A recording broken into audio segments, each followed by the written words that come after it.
ღვინოში მოხარშული მსხლის დესერტი. ხრაშუნოთ სომს და მსხალს ამოусმევთ აი ამ ნაღების კრემში და შევჭამთ. კახურად დაყენებული თეთრი ღვინო. ეს ძალიან მოუხდება ბრასს და ღვინის წვიას. კვოსტეიკი არომატული соусით და ხის სოკოთი იდეალურია მუგუზანის ღვინოსთან ერთად. კარგია.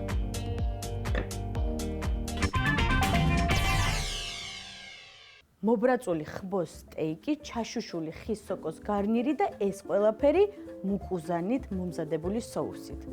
აი ეს არის ინგრედიენტების და ღვინის ზუსტი და ჰარმონიული შეხამება.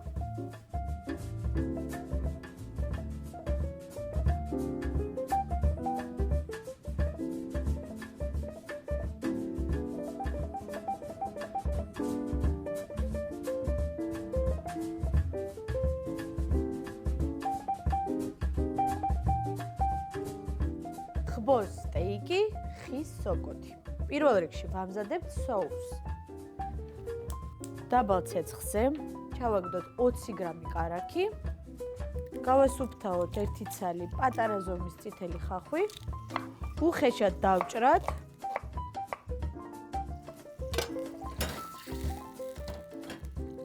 და მოვშუშოთ კარაქში.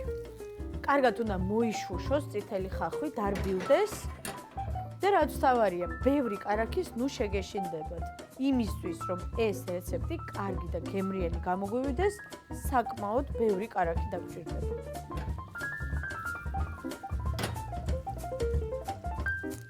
ერთი კბილი ნიორი. ბევრი ნიორი არ დამჭირდება, რადგან არ მინდა, რომ ნივრის გემომ მთლიანად გადაფაროს სხვა ინგრედიენტების არომატი.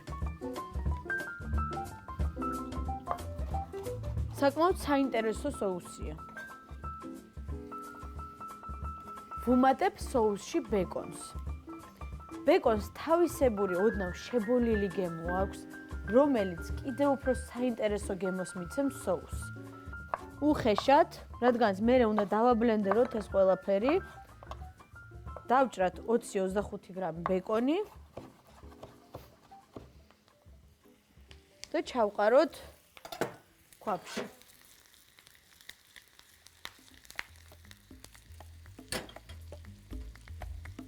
ვუმატებ სოიოს соусს.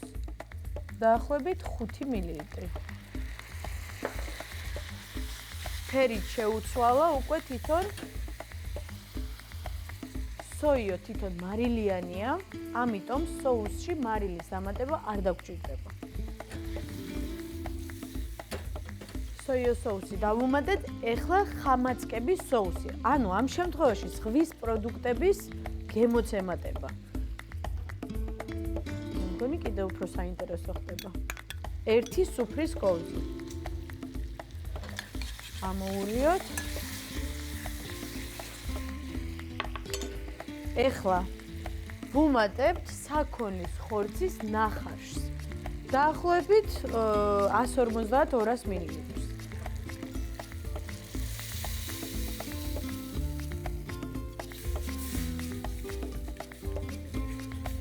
კარგი соусის მომზადება ცალკე ფილოსოფიაა.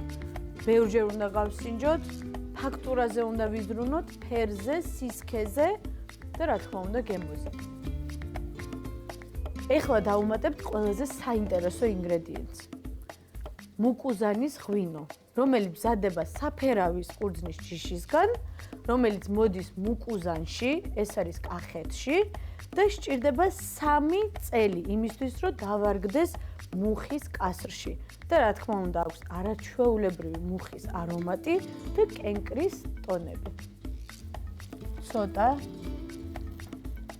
როგორც თქვი, ბალანსი მნიშვნელოვანია, ამიტომ ყველაფერს ვამატებთ თანაბრად. არომატი გენიალური, ფერი ლამაზი, გემოც დარწმუნებული ვარ, რომ ძალიან მაგარი ექნება. სად არის? საკმაოდ ცხელია.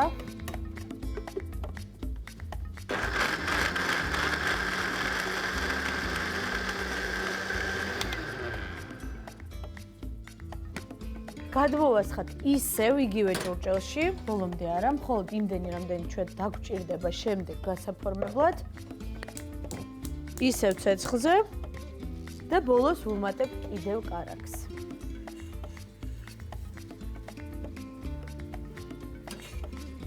დაახლოებით 15-20 გრამი. გემო უფრო დაურბილდება соус. იდრუღოს 2 წუთი.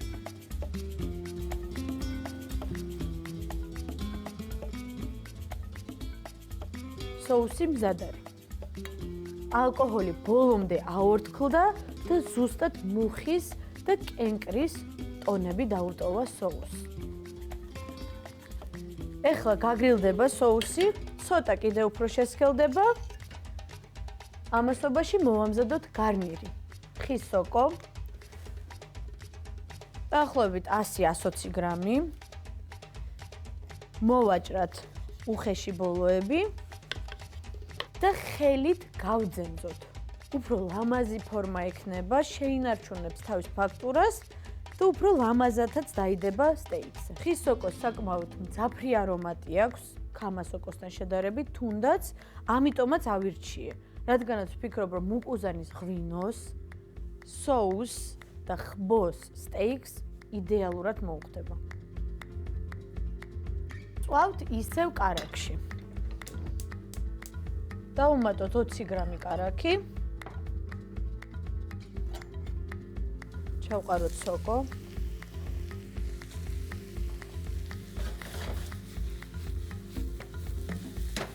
გარნირს მაზავთ მინიმალურად. მარილი, პილპილი. მარილი და პილპილი.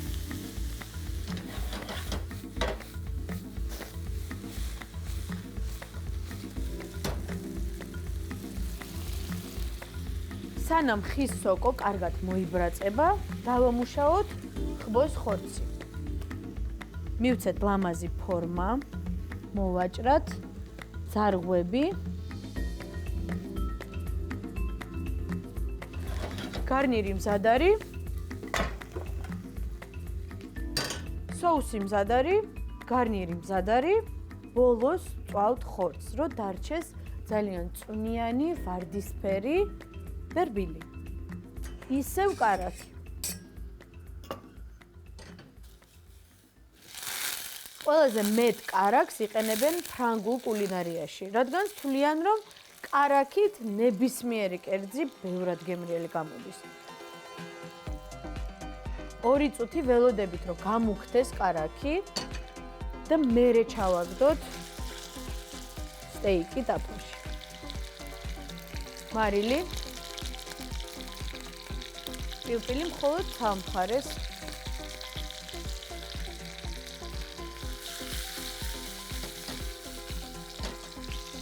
რაც თავარი შეწვის დროს უნდა ვასხათ კარაქი სტეიკს, რომ კიდევ უფრო წვნიანი გამოვიდეს. გამუქებულ კარაქს ცოტათი თხილის არომატი დაკრავს, ამიტომაც მინდოდა, რომ გამუქებული იყო კარაქი. ულამაზესი ფერი აქვს სტეიკს. ესე იგი, სტეიკის შეწვა დავიწყეთ თავიდან მაღალ ცეცხლზე. ეხლა პირიქით დაუწიე, რომ ცოტა გულშიც მომზადდეს. რადგანაც ნაკლებად ცხიმიანია თვითონ ხბოს ხორცი, ამიტომ კარაქი, რომელსაც ვასხავთ, უფრო წვნიანს ხდის სტეიკს. ეს არის ხბოს ვაშლას ნაწილი, რომელიც უგემრიელესად იწვება ტაფაზეც. თავარია, რომ არ გააყოლოთ ძარღვები და ხპილი. წვავთ დაახლოებით 5 წუთი. ყველა მხრიდან. გამოვთოთ, გადმოვიტანოთ ლამაზი სტეიკის ნაჭერი ცენტრში. დავუდოთ ხის სოკო. და ბოლოს გემრიელესი соуსი. ცოტა სოკოსაც მოვასხათ. ესეთი ხბოს სტეიკი არომატული соуსით და ხის სოკოთი იდეალურია მუკუზანის ღვინოსთან ერთად.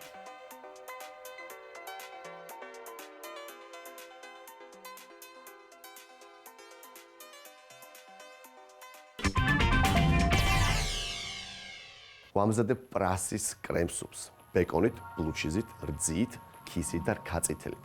კახური თეთრი ღვინო განსაკუთრებით გააძლიერებს წვნიანში შემავალი ინგრედიენტების არომატს და კიდევ უფრო ჰარმონიულს გახდის მას.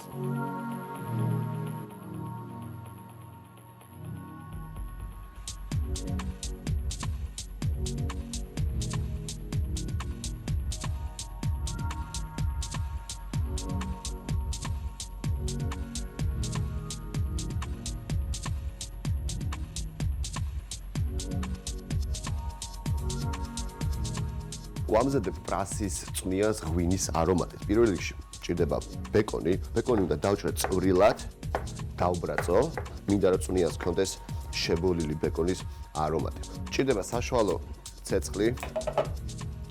ბეკონს დავბრაწავ, ცხიმს გამოვუშვებს და დავიტოვებ ცხიმს. ამ ცხიმში უკვე შევწვავ პრას ნიორს. ბეკონი უნდა დავჭრა წვრილად. მოათავსოთ გაცხელებულ ქვაბში. ეგრევე შიშქენი დაიწყო. შეიძლება ძალიან ცოტა ზეითუნის ზეთი. ბევრი ცხიმი არ გვინდა, არ გვინდა ბოსტნეულის გემო რო იყოს უფრო. დავბრაწავ დაახლოებით 3 წუთის განმავლობაში. როგორც კი ოქროსფერი გახდება, ცხიმს გამოუშვებს, ბეკონს ამოვიღებ. ბეკონი დაიბრაცა, გამოვთავ. შაშხი ამოვიღე, ცხიმი დარჩა ქვაბში. როგორც მანამდე აღვნიშნე, ვამზადებ პრასის წვნიანს ღვინის არომატი. ძალიან მნიშვნელოვანი არის და ასევე რთული თუ რომელ ბოსტნეულთან რა ღვინოს ვიყენებთ. რთული არის, რადგან ბოსტნეული ხარშვისას ან შეწვისას კარგავს თავის არომატს. ამიტომ კერძში არ უნდა იყოს მარტო დომინირებული ღვინო. გასწავლეთ ყველაზე მარტივ წესს. ღია ფერის ბოსტნეულთან, როგორც არის პრასი, მიდის ღია ფერის ღვინო. მოგეთ, პრასს დავჭრით წვრილად, ჭირდება ნიორი კიდევ, ნიორი დაახლოებით 4-5 კბილი, ისიც წვრილად უნდა დავჭრა და შევწვა ბეკონის ცხიმში. პრასი წვრილად დავჭერი, დაახლოებით 1 დიდი თავი. გადავიტან სხვა ჯამში. ავატებ ცეცხლს, აქაც საშუალო სიმხურვალე. აქ მაქვს ბეკონის ცხიმი. ცოტათი ზეითუნის ზეთი, ძალიან ცოტა, ბევრი არ მინდა, ეს მაინც წვნიანია. გვჭირდება 4-5 კბილი ნიორი. ნიორი ძალიან უხდება ღვინოსაც და პრასსაც. შიგნითვე ჩავახეხავ. ნიორი მოუბრაწე, გახდა ოქროსფერი, დავუმატებ პრასს.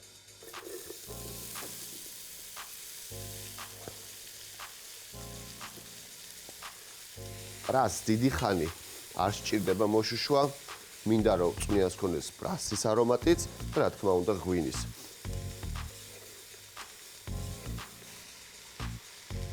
დროა უკვე ღვინო ჩავასხა.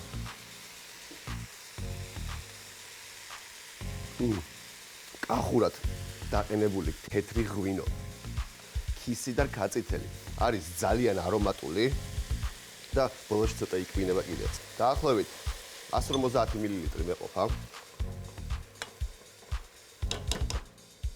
რძე, დაახლოებით 100 მილილიტრი და რა თქმა უნდა ბოსტნეულის ბულიონი. ბოსტნეულის ბულიონის 1 ლიტრი საკმარისია. კარგად ამოუღრევ. ყველაზე მნიშვნელოვანი არის, რომ დავახუროთ თავსახური, რომ ყველა არომატი გემო დარჩეს ქვაბში. კერძი ამით არ მორჩენილა, რა თქმა უნდა, წვნიანს სჭირდება პური. აქ მე მაქვს უკვე გამომცხვარი პური სესამის მარცვლებით. ამას მოვაყრე ზემოდან ბრუშეტას და გასწავლით როგორ მზადება. ბრუშეტა არის ძალიან მარტივი და გემრიელი. სჭირდება ჩერი პომიდორი, დაახლოებით 5-6 ცალი. ლამაზად უნდა დავჭრათ, რომ ესთეტიური იყოს.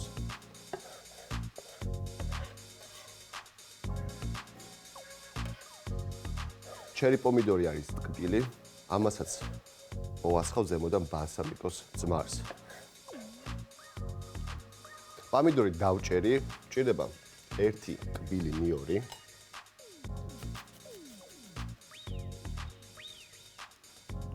ხუთი-ექვსი ცალი შავი ზეთის ხილი, შუაზე გადაჭრილი. ცოტა ზეითუნის ზეთი. ცოტა შაშკლავი. თუ ცოცხალი რეჰანი გაქვთ, გაცილებით უკეთესია. ამას სუბუქად ამოურევ. მარილი გემოვნებით და პურს დავჭრი ახლა. 2-3 ნაჭერი მეყოფა. მოვათავსებ თეფშზე. ზემოდან დავადებ დაჭრილ პომიდორს. ამას სჭირდება კიდევ ბალსამიკოს ძმარი. სხვათა შორის შავი ბალსამიკო მზადდება თეთრი ყურძნისგან, ტრებიანო ან ლამბრუსკოს ჯიშისგან. იტალიური ყურძენია. ბალსამიკოს ცოტა ზემოდან მოვასხავ და რა თქმა უნდა პარმეზანის ხვევი. დავახეხავ ზემოდანვე. ეს ძალიან მოუხდება პრასის და ღვინის წვნიანს. წვნიანი თითქმის მზად არის, სჭირდება სუნელები. სუნელებს გამოვიყენებ პაპრიკას, ცოტა პაპრიკა, დაახლოებით 1 გრამი და ჯავზი. ჯავზიც ასევე არომატულია, როგორც კახური ღვინო და პრასი. ჩავხეხავ, ბევრი არ გვინდა. მარილი გემოვნებით.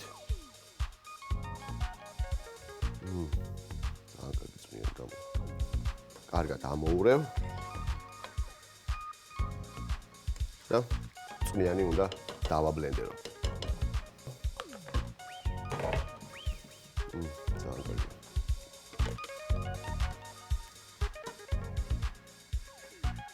ცოტათი კარაქი, ძალიან ცოტა, დაახლოებით 10 გრამი. და ნელსიჩქარეზე დავაბლენდერებ.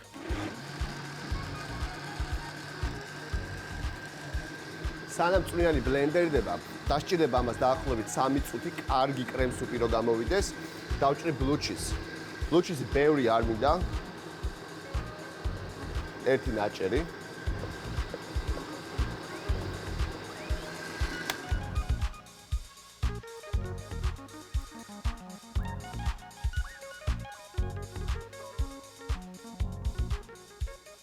ბლუჩიზის ყველი ტყუილად არ ამირჩევია.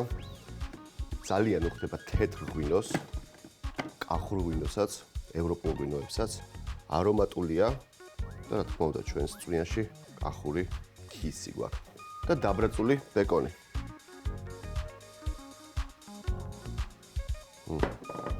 პრასის წვნიანი ღვინის არომატით მზად არის.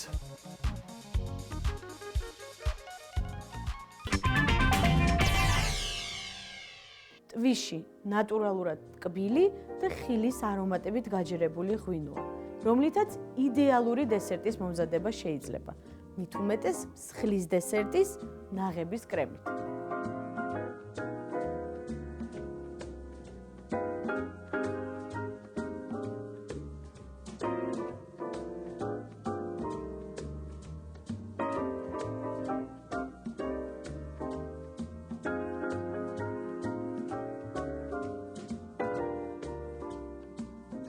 ღვინოში მოხარშული მსხლის დესერტი. პირველ რიგში ვამზადებთ მსუბუქ ხრაშუნა ცომს. 500 გრამი ფქვილი,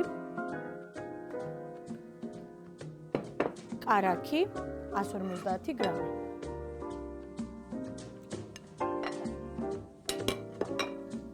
გავხეხოთ ერთად. თუ კარაქი არის ოთახის ტემპერატურის, შეგიძლიათ ხელითვე შეაზილოთ ფქვილს.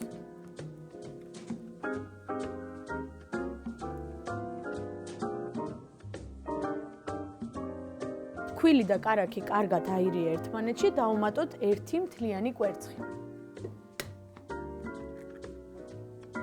ცოტა ნაღები, საკმაოდ ნაზი ცომი გამოგვივა, დაახლოებით 2 სუფრის კოვზი ნაღები. გავხსნათ კვერცხი და ნაღები ერთმანეთში და ნელა-ნელა გავაერთიანოთ მასა. გადმოვიტანოთ ცომი დაფაზე. შევკრათ გუნდად. მივიღეთ იდეალური ხრაშუნა ცომი და დავასვენოთ 9 საათით. ეხლა დავიწყოთ მსხლის მომზადება. მოვაჭრათ ძირი, ისე რომ მე მარტივად დადგეს ღრმა ტაფაში. მეორე.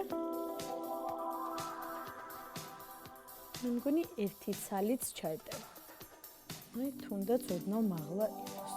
ორ თქლით მაინც მომზადდება და ჩარბილდება მსხალი. და მსხალს დავუმატოთ ღვინო ტვიში, რომელსაც აქვს გამოკვეთილი ოქროსფერი, ტკბილი ღვინოა ძალიან, რომელიც მზადდება ცოლიკოურის ჯიშის ყურძნისგან, რომელიც მოდის რაჭა-ლეჩხუმის რეგიონში, სოფელ ტვიში. იქაური მიკროკლიმატის გამო ვღებულობთ აი ესეთ ტკბილ და განსაკუთრებული არომატის ღვინოს. არომატიც კი და გემოც აქვს ხილის, გამოკვეთილი ვაშლის და ატმის არომატი, რომელიც ვფიქრობ, რომ იდეალურად მოუხდება მსხალს და შეკრავს ხილის არაჩვეულებრივ ნაკრებს. დავასხათ ეს ოქროსფერი არომატული ღვინო მსხალს ბოლომდე დაახლოებით 500 მილილიტრი დაბალ ცეცხლზე. აუცილებლად ყველაზე დაბალ ცეცხლზე ვადგავთ ღვინოს და მსხალს.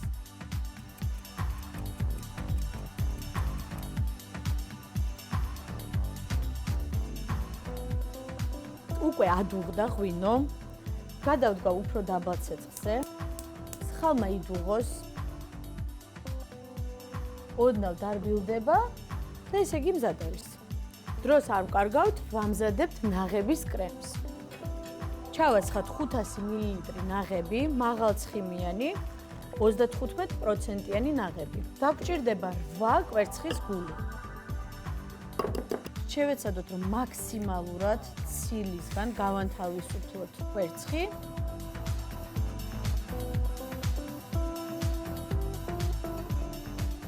და ბოლო მერვე კვერცხის გული. შაქარი 200 გრამი.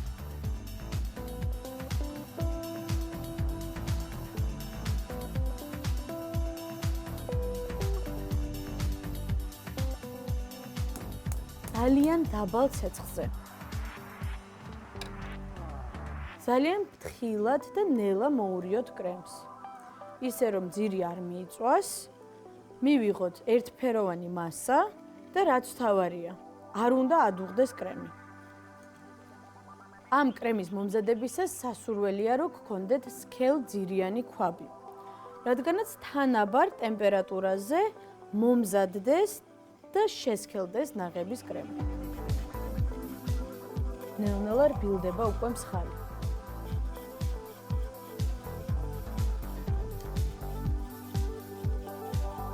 მე უკვე მე მგონი ტვიშის არომატით ვთვრები.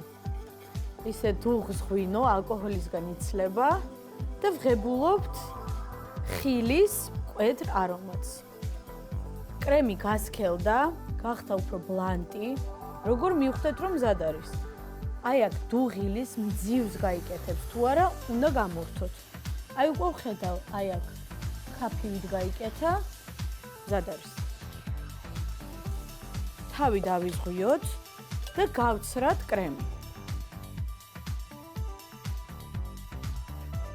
რომ იყოს იდეალური სისქის და იდეალური კონსისტენციის. ოდნავ გაგრილდეს, შევამოწმოთ მსხალი, უკვე მზად არის, ოდნავ დარბილდა, გაიჟღენთა ღვინით, გამორთოთ.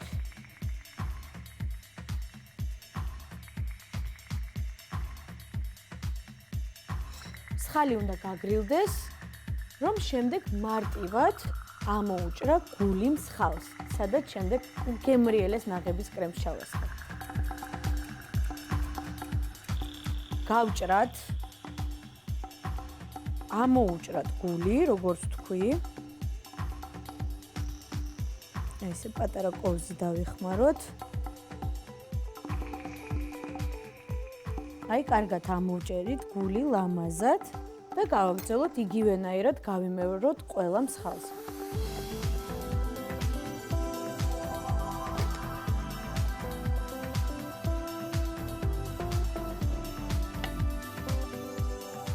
ხალი მზად არის.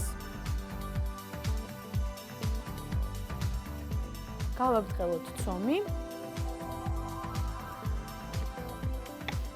დესერტი არც ისე ტკბილი გამოვა, ანუ საშუალო სითბოსი იქნება, რადგანაც ცომი მოვამზადე უშაქროდ, მსხალი ვადუღე ღვინოში, ტვიშის ღვინოში, რომელიც საკმაოდ ტკბილია, მაგრამ არ დამიმატებია მეტი შაქარი და ვანილის კრემი. მხოლოდ ვანილის კრემი იქნება შედარებით ტკბილი. ანუ ყველაზე სასიამოვნო და ისეთი ნაზი დესერტი გამოგვივა. დამჭირდება 5 ნაჭერი. დავადოთ მსხალი, ხელითვე გავუსწოროთ ფორმა ცომს. დავადოთ მსხლის მეორე ნაწილი, რომელიც დაიჭერს ცომსაც და რა თქმა უნდა ვიზუალურადაც ძალიან ლამაზი გამოვა. გადავიტანოთ გამოსაცხობ ფორმაზე, სადაც წინასწარ ჩავაფინე გამოსაცხობი ქაღალდი.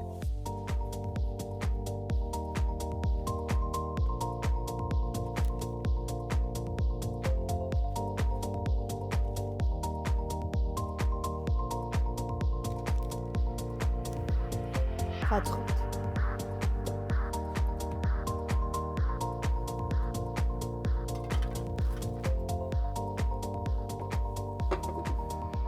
ხდება წინასწარ გახურებულ ღუმელში 220 გრადუსზე 10-15 წუთი.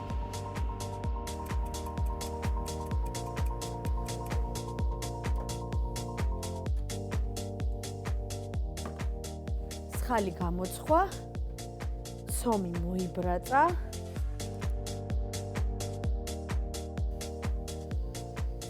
ძალიან მაგარი არომატი აქვს. მოუხსნათ თავები და ჩავასხათ კრემი.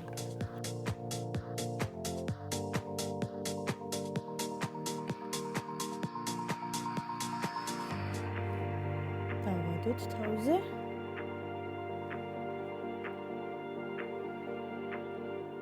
კრემი რო გაცივდა, აი ესეთი სისქის მივიღეთ. ამაზე სქელი არც გვჭირდებოდა, რადგანაც რომ გავჭრით მსხლის დესერტს. ეს კრემი გემრიელად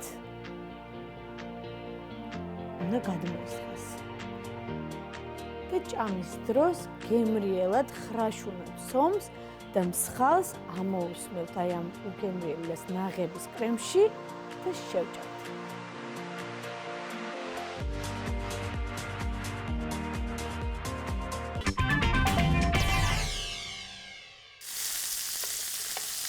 ღვინოს გამოვიყენებთ მე კახურს თეთრს, მშრალს.